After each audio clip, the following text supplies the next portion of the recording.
I thought it was pretty funny to see everyone tripping over themselves over the weekend to say, "Oh, Sarah Silverman's woken up now. She's one of the regular people. She called out her own political party." No, sorry, not buying it. This is a woman that has, for the last, I don't know, 6 or 8 years, enforced and lived and benefited by a ridiculous double standard. This is a woman that thought construction markings on the sidewalk were, symbolism from WW2. You can look that up. It's a hilarious self-own. This is a woman that has endlessly stirred division and used rhetoric that is suboptimal. She is not about bringing people together. She's only now realizing that really backing any political party is not a good idea. And the problem is people are all too willing to just say, "Oh, she's just one of us now." No, she isn't. She's still a Hollywood elite who continues to consider themselves a victim in everything, and would walk over you if you were lying in the street. Justified actor Nick Searcy did point this out, calls out Sarah Silverman after she declares she doesn't want to be associated with the Democratic Party anymore. Justified actor, this via Bounding into Comics, Nick Searcy showed no mercy to comedian and Disney actor Sarah Silverman after she declared on her podcast she no longer wanted to be associated with the Democratic Party anymore. Let me just be very clear. Every time she goes in that voting booth, she's still going to vote for a Democrat. This was just her acknowledging that the left is insane. During her response to questions, Silverman revealed that she deleted a tweet 10 minutes after she posted it. She explained, "I deleted a tweet 10 minutes later because I got so much garbage and clearly I wasn't understanding. I hoped it explained something that I didn't fully understand, and clearly I didn't understand. I made a tweet, mistake, corrected it 10 minutes later, but there you people go. Oh, why did you delete it? Yeah, I'm going to delete it." What do you mean, you people? This is your party of people, by and large.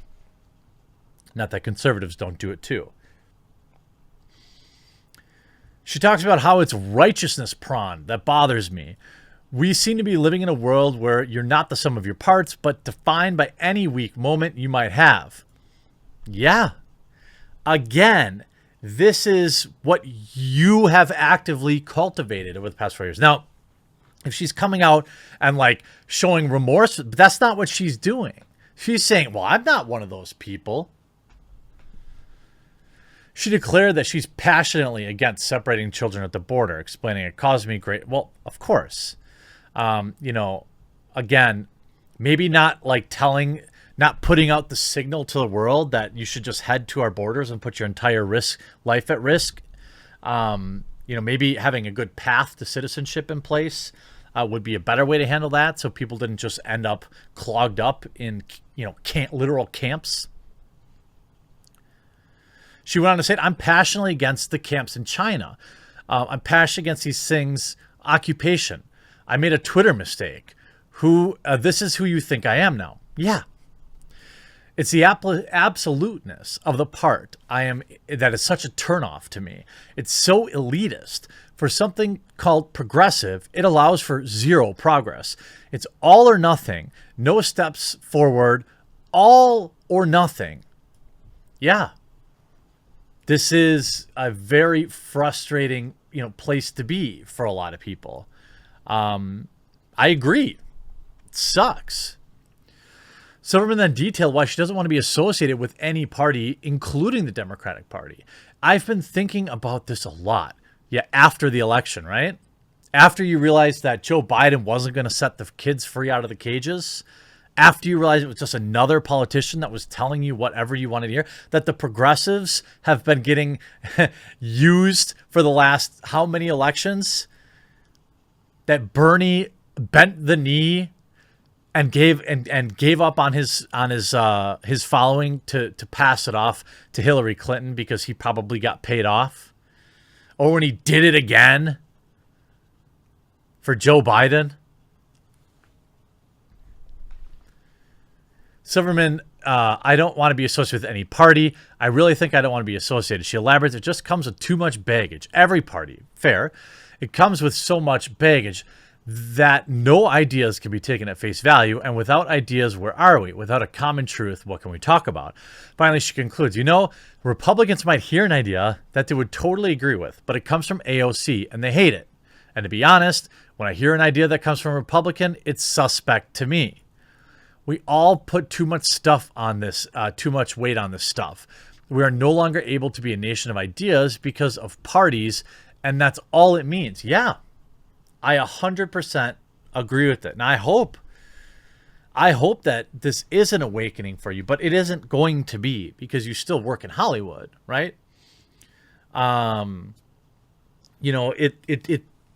You are not, I think that people in Hollywood, kind of subscribe to this mainstream narrative because they think it will insulate them from being canceled. And then all they do is surround themselves with other people that think the exact same way they do. And then they end up getting, more and more the same, and then they're all homogenous. They're all the same, talking heads.